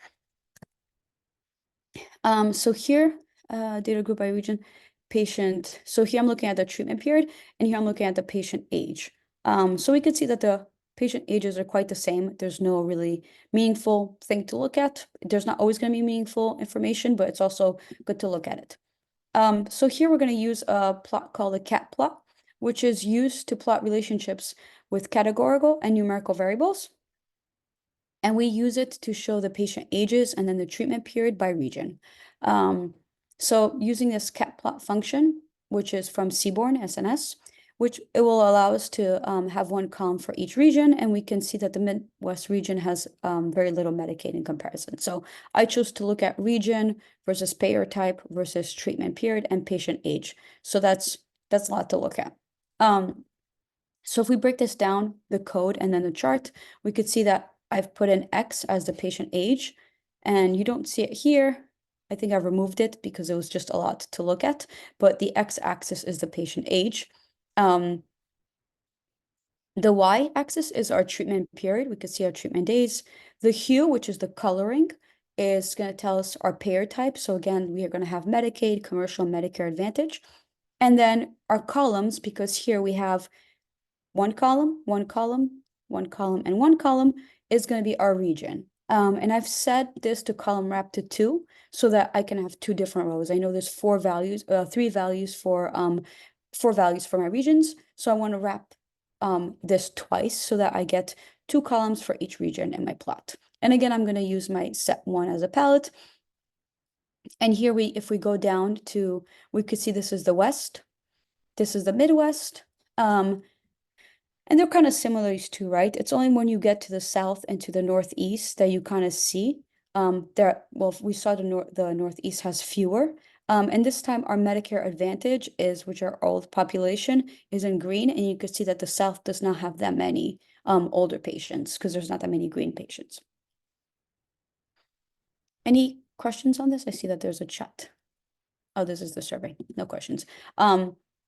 So this cat plot, it can be a powerful tool because you can add more stuff to your plot, and sometimes you want to look at more columns at once. So you want to get an understanding of like how are patients, how old are most of our patients who come in for treatment based on different regions. And this is one way of answering that question and saying, do you see a difference in the patient age depending on where they live and the treatment that they're getting and the duration of their treatment? So this is, if you want to answer that question, this is one way of doing it. This is not the only way of doing it, but this is also a way that I chose of showing so that you guys can see the cat plot, which is an pretty interesting function. You can do a lot of different things with it.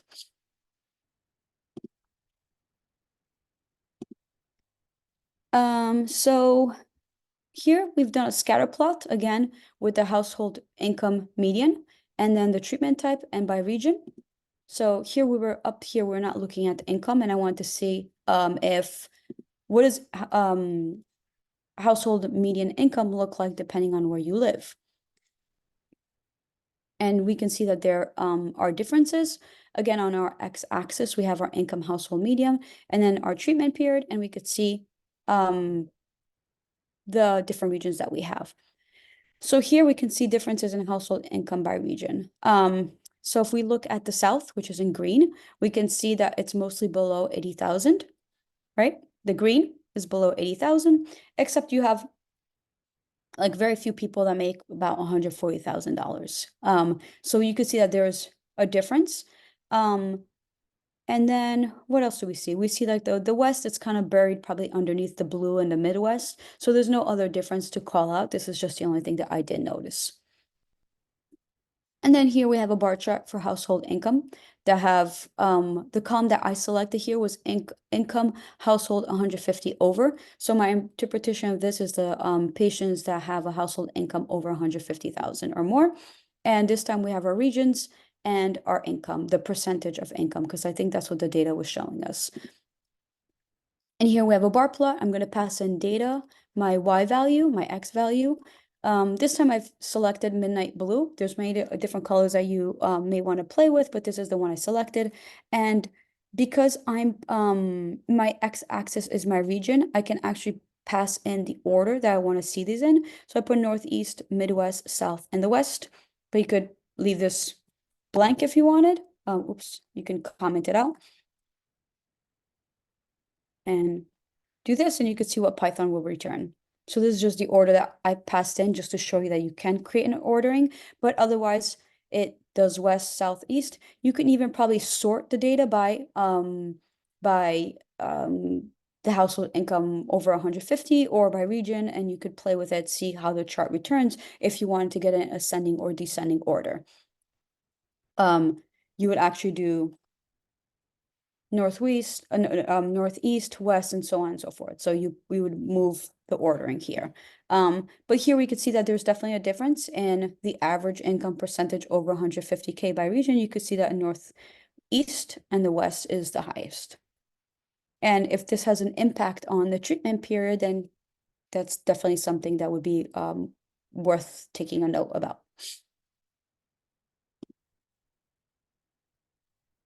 So I was looking at the columns again. We have a lot of columns to get to. Obviously, I'm not going to get to them today, but you guys can. There's a lot of different percentages on the household income. I was interested in the ones that make the most, but you could also look to see, is there a difference in treatment period based on how little you make? You could look at the different age values that they have. The home value, the rent value, the rent burn, and so on and so forth.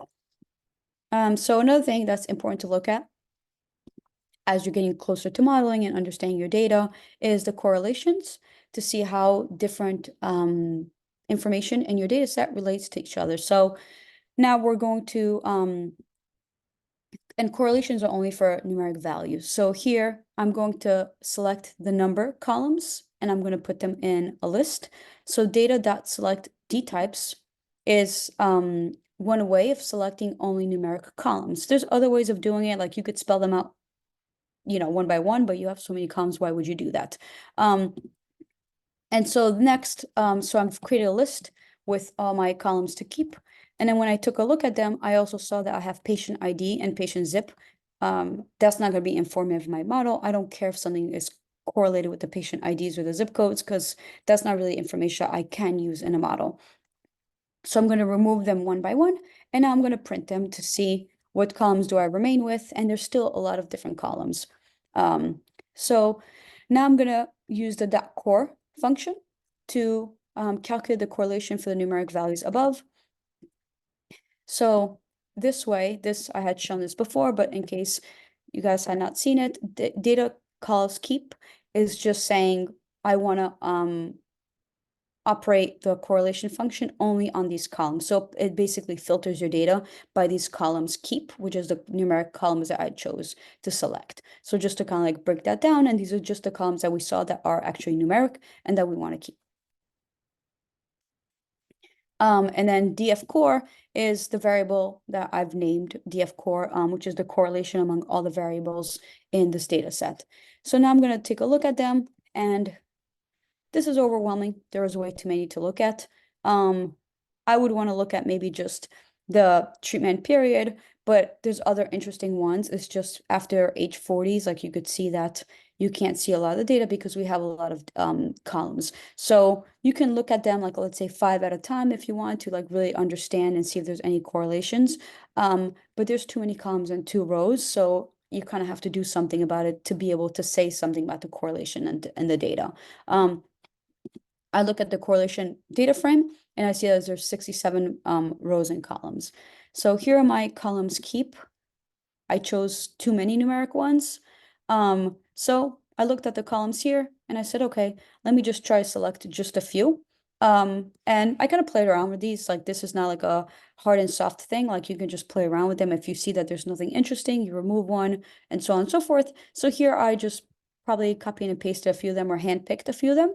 And I'm going back to my original data frame and I'm selecting these columns through my double brackets and I'm doing that core. And so now this is something more manageable. Now I can actually take a look at it and you can actually look at the different treatment periods because that's what we're interested in, right? And you could see that there's no real correlation with many of these. It's kind of, I mean, it's negatively correlated. But I would be interested to see if there's any positive correlation. So I don't see anything in the columns that I've selected. This one, breast cancer diagnosis here, it's almost negatively correlated because you would look at something that's at least 0.5 in absolute value. So this would have to be a negative 0.5 to be a significant correlation. But maybe treatment periods were different based on when the person was diagnosed because treatment was not as advanced. You know, year by year it improves. So this would be my explanation of saying like the reverse correlation, right? So, but I don't know. I actually didn't take a look at this breast cancer diagnosis year column, but it's also not significantly correlated because it's not greater or less than 0.5. Oops. My headphone died.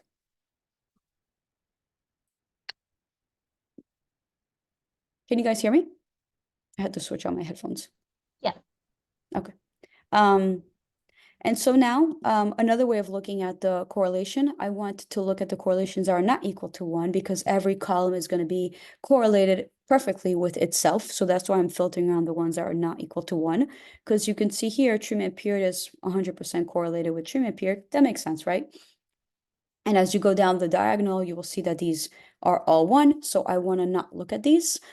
So that's what I'm doing here. I'm filtering these out and I'm looking at treatment period. Only at treatment period correlations. And I want to look at the top 20 correlations and see if there's any signal or anything interesting to look at. And there's not that much, right? Because it's like 0.06, that's not significant. The rent medium, they're not like they're not significant correlated with the patient age, unfortunately. If you want to plot this using a heat map, again, I'm filtering out the ones that are not are equal to 1. And I'm using the seismic color palette to show high and low values because I want to go from like negative to positive and for it to like kind of stand out. But that's also up to you. And I'm using heat maps, which Gigi showed you guys that there's different usage for these. But whenever I do correlation plots, this is my way of doing them and my form. Not always this exact syntax, but this is kind of like the point to be able to look through and to see which ones are like really red or really dark. And so the syntax here is like the SNS.heatmap, and this is the data that I'm passing in, which is really just the same thing I was doing up here, the DF core and exclude the ones that equal 1. Here I'm doing the same thing. I'm just using the apply map function. So it's the same thing. It's just a different way of doing the same thing. And as I've said before in Python, there's many ways of doing the same thing. It's sometimes a matter of personal preferences. Sometimes things are faster or slower. So it depends on what you're doing. So I'm putting in CMap, which means color map. And line color, I want to see like little gray lines. You don't have to. I just want to make it cute. And then you have line widths, 0.005. I didn't want them to be like really bulky and gross. And then I'm passing in my axes and I'm setting a title. I think you could probably do better and make it prettier. There's even ways of getting only like a triangle heat map. So you could actually exclude the diagonal if you wanted to. There's different ways of doing it. And here, this was another way for me to say, use this for our next, I'm going to do the correlation plot again. So I'm going to create a temporary data frame. where I'm only using the treatment period. I'm picking the first 15. And I do that here. I just wanted to kind of like break it out and show you what this would look like with all of our different columns and only 16 columns here. So that's what this temp is. If you want to look at just the first 16 columns or 15 columns or what have you, here, this is my temporary data. I'm doing the same thing, SNS heat map, and I'm saying pick only the ones where the absolute value is greater than 5, because I want to see where the significant correlations are. And again, with the same arguments. The only difference is that here I've actually put annotate.false because you can have a .true where you can actually annotate this, which means put in the correlation values into every little box. But I think that would be really overwhelming. But I want to show you as like an option that this is something that does exist if you want to actually see what the values are for each correlation for each variable. So here we can see that treatment period is with health uninsured, or maybe it's with itself, it's with the treatment period. But there's some correlations, some values, and there's fewer of them. I think it's less overwhelming to look at than to look at this and try to figure out what's correlated with what. But the point here is to reduce your data so you can actually understand something of what you're looking at, and you're not, because this is 67 rows and a lot of columns. So you want to be able to digest the information that you're visualizing or looking at. And now here, I'm actually just handpicking a few columns and doing the same thing, the same heat map. And so I want to see the same thing. And there's not that many correlations. Again, the diagonal is correlated with itself, but this is just another way of doing it. So next we have, how are we on time? I realize there's quite a lot in this notebook. I'm just not sure. We have about 12 minutes. Yeah. Okay, let me see. There's a few more plots, but do stop me if I'm talking over, if I'm going over. So here, another thing I want to look at is the region and family dual income to see the income by region. And one way to do it is, again, to do like a group by, which is a very powerful function in Python and Pandas. Here I'm saying what to group by and what to aggregate. So we're getting the aggregate statistics, the mean, the standard deviation, the median, which are very common ones. You guys have seen me do this over and over again. It's because they're quite common things to look at when you're doing data analysis. And I'm grouping by region again to see how is family income, dual income, or if people are married based on different regions. Next, I actually want to do a box plot by age and by treatment period. I probably should have moved this one above because it's still dealing with patient age. And you could see that it's a SNS.box plot. You have the patient age or treatment period. I'm setting my formatter and my treatment period. And here you could see that the treatment period for a 20-year-old is quite higher, right, than the other one. So maybe this is like one of your outliers that you may want to remove. If this age, when you do the quantiles by age, if this is like in the 95th, percentile, or, actually 5th percentile, you could probably remove it to clean out some of your data. And you could see that, the meat of the data, the patient age are all kind of quite similar, except this one outlier. And then when you scroll to the right here, you could see like the patient that's like 82 years old and so on, they also have like a higher distribution. You could see that the average duration is quite higher than the rest. So that may be like one, maybe you might want to remove anyone over 75 or 80. Maybe that's like the percentile of people that fall into that quantile. And maybe those are your outliers that you might want to remove when you're doing your data cleanup. So here now, once I've seen I have like a big picture, I want to be like, okay, let me look at patients over 45 since this is closer to our average, and let me plot the same box plot. And now we could see that this is a lot more manageable to look at. I can only look at this. I look at this because I've seen it and I've taken the time to interpret it. But when you initially look at this, it's kind of hard to tell what am I looking at. So I reduced it from 45 to 91, which is our age. And here we could see that it's pretty evenly distributed when it comes to like the median average of as where most of our patients lie in. And then you could see that still this 82-year-old patient is an outlier. So maybe you might want to look into that. So that's all I had for the visualization. Obviously, there's a lot more you can do. There's a lot more columns and groupings and different plots that you can look at. But before we do end, I want to give you guys a small preview of feature engineering, which it's sometimes useful to do when you have a lot of data in this case, or it may be useful to encode or bin information before you're putting it into a machine learning model in order to reduce the noise or outliers. So for example, for our age, we might want to do something like bin our patients from 0 to 20 years old, 20 to 30, 30 to 40, 40 to 50, and so on. So maybe these are some small groups we want to create.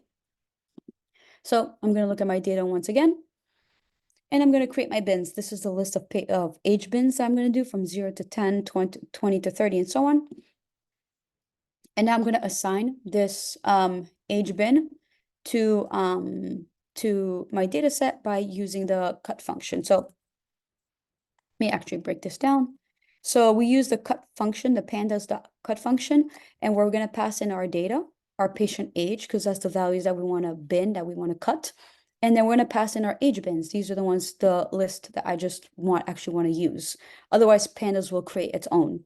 So if I just do this, you could see that the cut function, what does it return? It returns the actual bins for the patients, what it will categorize them as, and it also returns to you like the category. So now it's a categorical variable. So it tells you like between 0 and 10, 10 to 20, it gives you information. So this is what the cut function does. And this is what I'm assigning as age bin. So this is what I'm doing here. I'm creating a data column. And now we could see that my data.age bin is binned. And then from here, like you would use this information as a feature, but this is called feature engineering, where you're taking one of your features in your data set and you are creating a bin. You're doing some engineering to it, so it's no longer just a numeric value. Another thing you probably will have to do if you do your machine learning model is you're going to have to encode, for example, your pair type. There's 3 of them that we saw. If you're feeding this into a machine learning model, it's not going to take these strings as features. You have to maybe label them, encode them using a label encoder or a dummy variable as 0, 1, 2 as numeric. And the same thing with your patient state and your patient zip code. If you are using these columns, well, the patient zip code is fine, but the patient state, because it is a string, you have to do something about that. So you actually have to encode them. And then the same thing with the breast cancer diagnosis description. You have to create dummies for these columns here. And the same thing for your first treatment columns. Anything that's not numeric, you're going to have to do some feature engineering before you throw this to a machine learning model. So that's all I had for you guys. Are there any questions?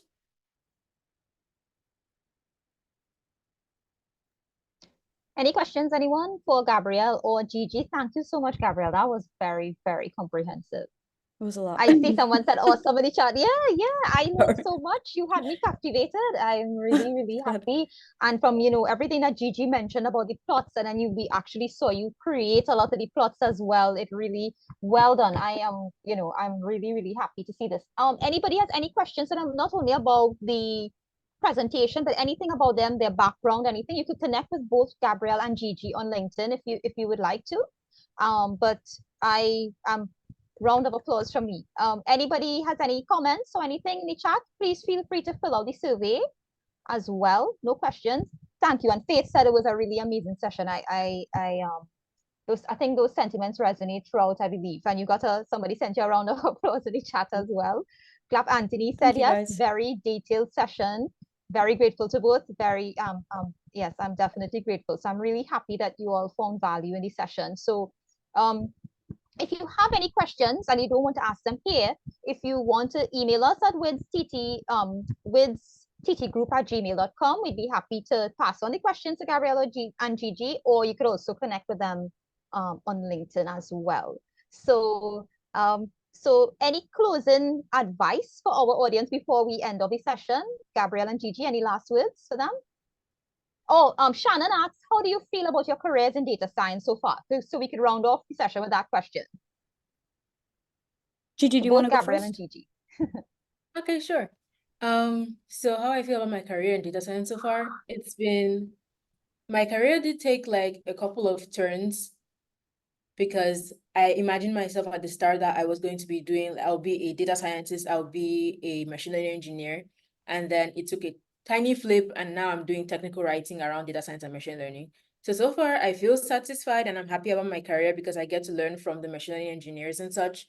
So I feel excited and I'm happy I get to like monetize a hobby and everything. So far I'm happy about my career, and it helped me understand that sometimes you plan for something to go a certain way and sometimes life turns you into a better way. So yeah, that's for me.